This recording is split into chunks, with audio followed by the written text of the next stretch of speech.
Thank you so much for being here. And if you're jet lagged, we have coffee available. So Thank you can have that. When you spoke about the smile example, I think that definitely led me to self-validation and how we often seek hope from other people and outer circumstances. How do we seek hope from within ourselves? Thank you, Anoushka, first of all, for that wonderful introduction and this question. I think we cultivate hope within ourselves by what I was referring to, creating one positive story about yourself. When I was in school, there wasn't much, that my friends were saying. I sounded like a kid or a girl. My voice till grade 12 was, "Hi, Anoushka, how are you?" And, it's not the most flattering thing between friends. But I remember that I always said, I read well, I can talk, and I would always use that as an instrument to create a positive identity about myself. And I'm sure you all feel that from time to time, that I have nothing good to say about myself, or somebody doesn't have anything good to say about myself. In those moments is when we need to use our story. I never enter a room and belittle myself. I never use self-depreciating humor. What I try to do is show people who I really am and what I care about. And I find that most people actually are aligned when you talk about what you care about and, preserve that within yourself. So in simple words, I would say, tell a good story about yourself. When you are at home and your parents are introducing you to someone, and all the adults, the questions they ask, what do you want to do when you grow up? Instead, answer, what problems do you want to solve when you grow up? Or right now, what problems do you care about? And changing that narrative allows you to develop that sense of self that, has helped me get here. I think another way you really express yourself and find yourself is definitely writing. And I read a couple of your blogs and they were wonderful. So what is your creative process like when you write, and how has writing helped you grow as a person? I don't glorify inspiration. People think when you're sitting on a mountaintop, looking through a beautiful scenery, words come to you. When I'm sitting in that scenery, I don't write. I'm just enjoying the scenery, or I'm enjoying what I'm looking at. And because I don't glorify inspiration, I can almost invite myself to write when I think I must write. The song that you spoke about by Mr. Bachchan and Farhan Akhtar, there's a song I wrote called Atrangi Yari in the movie Wazir. I wrote that song in 10 minutes because I was not thinking, how do I glorify this song for Amitabh Bachchan or for Farhan Akhtar? It was, I need to write a song and I should get to writing it and I have 10 minutes and should do it. The biggest problem people make when they are writing is they are trying to be a bowler and a batsman at the same time, which is to say they're being a writer and the editor at the same time. They're writing 3 lines. I used to do this in school too, write 3 lines and say, it's not good, 2 long sentences, not enough words, not sounding heavy. The first job is to just get the writing done. And by the 3rd and the 4th step is when you start to edit it. And what writing does for me, Anoushka, is that it allows me to articulate my emotions, but also just enjoy language, the beauty of language for certain situations. Yeah. Definitely. And I've also been writing since I was a kid.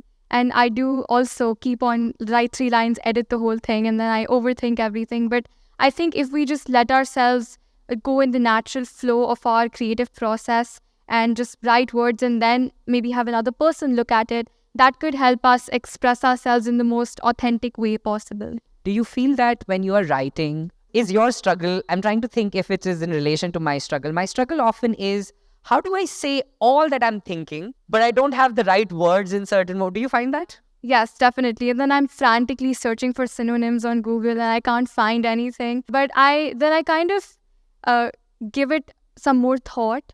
And I try to find a simpler word and then try to expand on that. That personally helps me. And if not, then I usually frame it in a different way. And then I realize that the word I wanted to use, I realize it like a year later. And then and then forget about it. But yeah, I think if you just give yourself that space, you don't need to put too much pressure on finding the right word.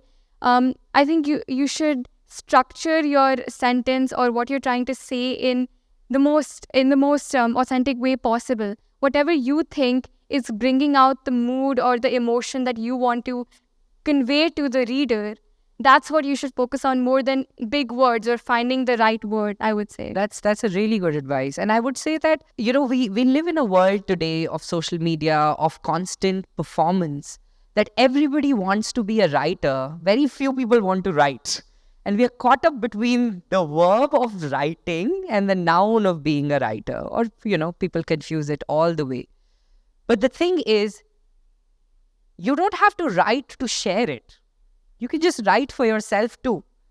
I didn't publish anything for the longest time when I was in school because I was just writing for myself. And I think we confuse between being a writer for ourselves and being a performative writer. Now when I write books, I'm writing for an audience, obviously. But there's so much that you write for yourself that you don't have to worry about sounding profound and big. And I think that helps.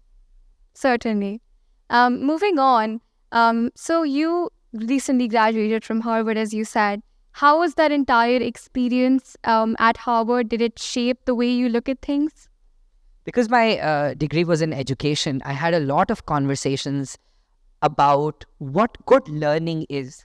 And what good learning is about unlearning. As soon as you find out what's not serving you, you can make space for what shall serve you. The second thing that I think one of my professors said was not to fall in love with solutions, but to fall in love with the problem. And I think many of us are taught to, fall in love with our solutions.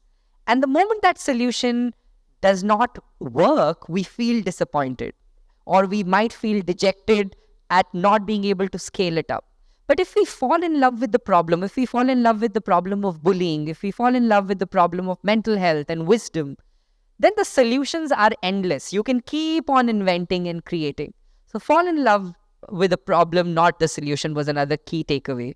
And the third thing, there's a wonderful professor called Doris Sommer. She said, children around the world are asked at the end of a school day, what did you learn? And that question is so fundamentally leading. It's like you have to learn something. She said the right or the most appropriate question to ask is, what did you do? Because even if we all did the same thing, as we walk out of this room, we will all describe it differently. Somebody will say, oh, we sat in this and we heard these 2 inspirational talks. Somebody would be like, oh, I was able to think about my own life story. And the doing of our being allows us to learn differently. And I think those are some of the key things that were, fabulous for me in the last 1 year. And the other important thing was that good learning is not only anchored to good teachers, good schools, it's actually anchored to good students. How many times have you seen, oh, this is the student from that school, so it's our shared responsibility to give prestige and meaning to our schools. A school is known by the students it produces.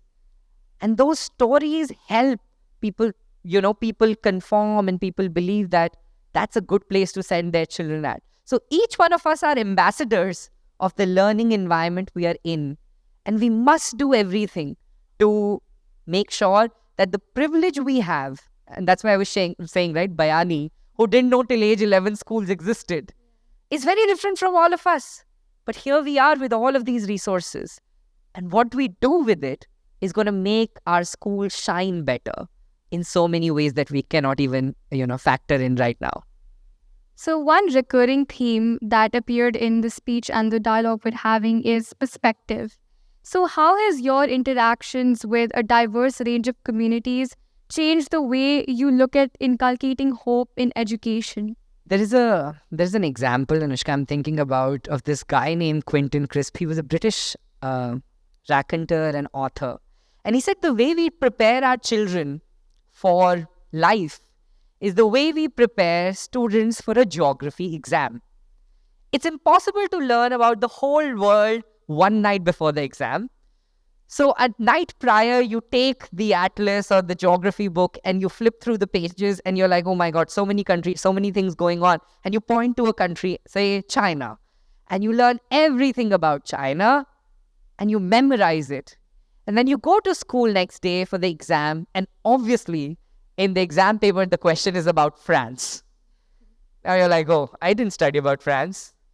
And so you do what most people do. They start their answer by saying, well, France is not like China.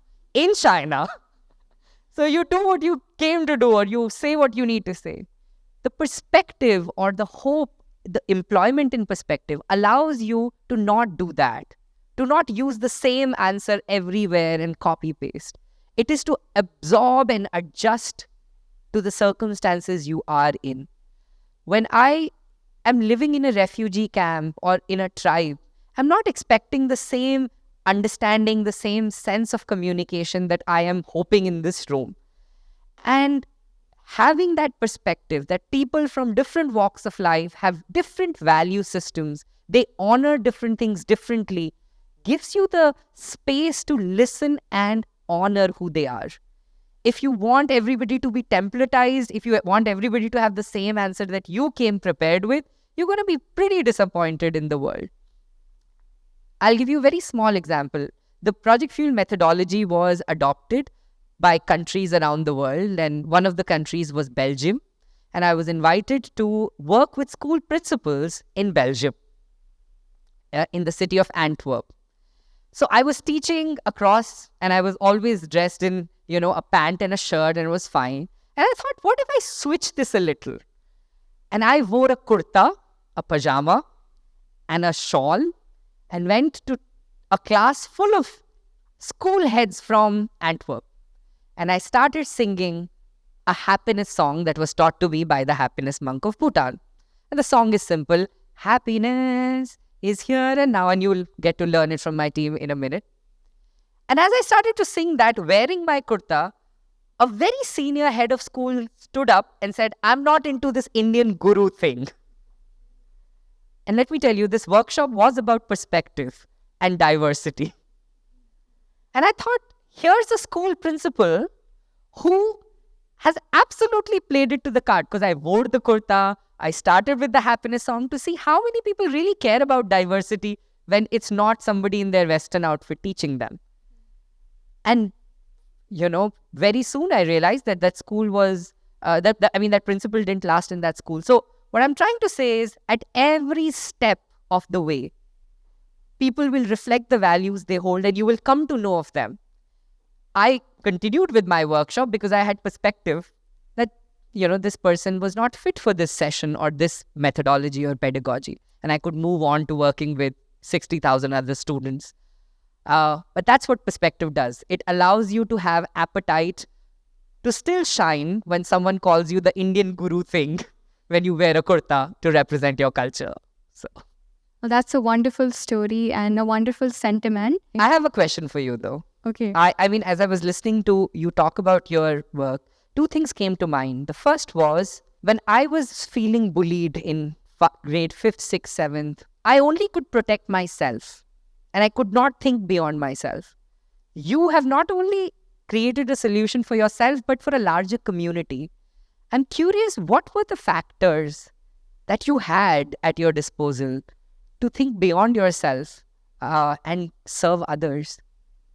I think it all boils down to the kind of upbringing that I had and the kind of conversations that I used to have with my grandparents when we used to sit down, and they used to teach me that if you think for yourself, then you're not going to do anything and you're not a global citizen.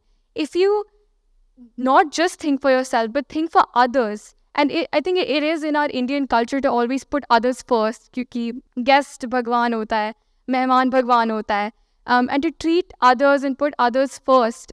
It was inherently taught to me. So maybe that's why after I experienced bullying, when I saw other people getting bullied or I had this curiosity about the issue, I realized that I'm very privileged because I have the kind of support system, the school and the knowledge and those tools at my disposal. But a lot of students, underprivileged kids and all of the kids I've worked with, they don't have that privilege. They need someone to kind of guide them and show them how to be empathetic citizens. So I think it all boils down to my upbringing and what I was taught. And I encourage, because there's a lot of school administrators here, that you also kind of place that value in your students and teach them to think for others, because it's only when you think for others you start getting things for yourself. And I think that's why I've been successful in my work, not because I've thought for myself, but because I've always had that community element and I've thought for the betterment of others. That's wonderful. Can we give a huge round of applause for Anoushka? Thank you so much. Thank you.